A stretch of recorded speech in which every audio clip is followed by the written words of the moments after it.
In this desiccator, this is a large version of what you guys used in the most recent lab, I've got some cotton.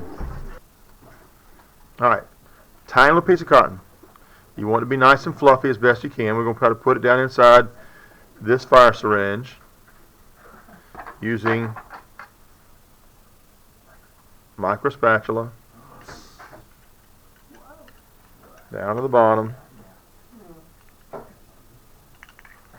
Now, the piston goes inside of it, okay, and we're going to screw the top back on it.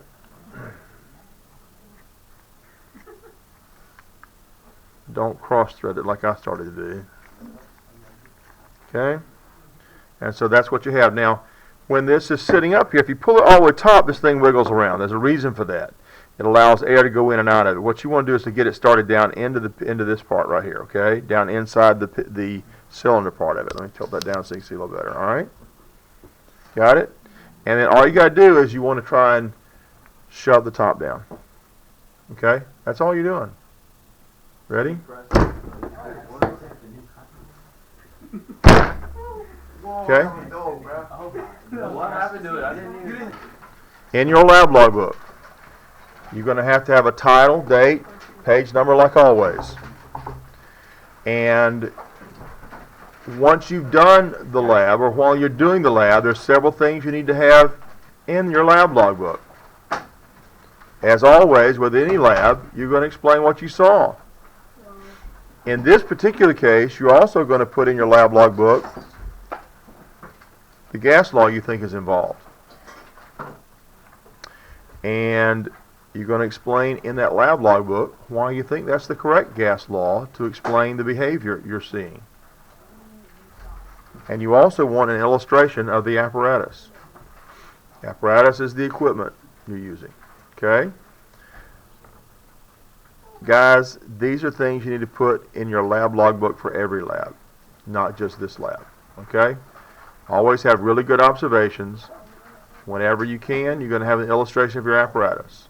All right? So those are the things you want to do for this little lab activity. All right. Let's just take a minute and look at the volume of air inside this syringe. We don't need exact volumes, but a reasonably good estimate. Okay? So here's a graduated cylinder of about the same diameter inside. Okay? So that's got, you see the markings on the graduated cylinder there? Yes. Okay? Yeah. So what would be your estimate for the volume inside the syringe, and the fire syringe? Well, I think the inside volume of the syringe and the inside volume is pretty close to the same, isn't it? Yes. Okay. Now, how small do you think the volume was when you compressed it? What's your estimate of the volume inside the fire syringe when it was compressed? Okay, well then nobody has to guess. Let me just put it this way.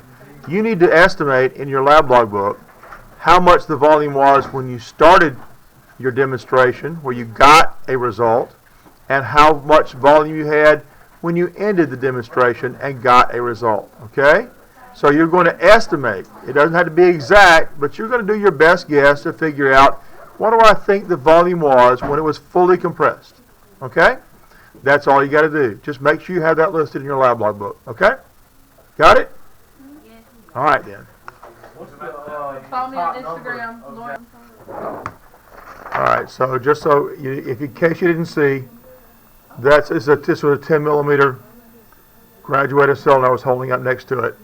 And yeah, it's kind of nasty inside. You picked an old one because I didn't want to pull the good ones out. Well, that's what it says there, right? Well, let's hold it back like this. Let's do this. Here we go. So I've got the bottom of the graduated cylinder down here near my thumb tip, at about the bottom of the cylinder. Okay, and so the top, where the plunger is right now, is at about 10.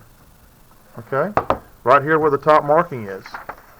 Okay, I'm not saying exactly 10. We don't have to have it exactly 10, we're going to estimate what we think it is. Maybe it's 10, maybe you think it's 15, maybe you think it's 1,000, but you need a reasonable estimate, okay? I hope you don't think 1,000 is reasonable.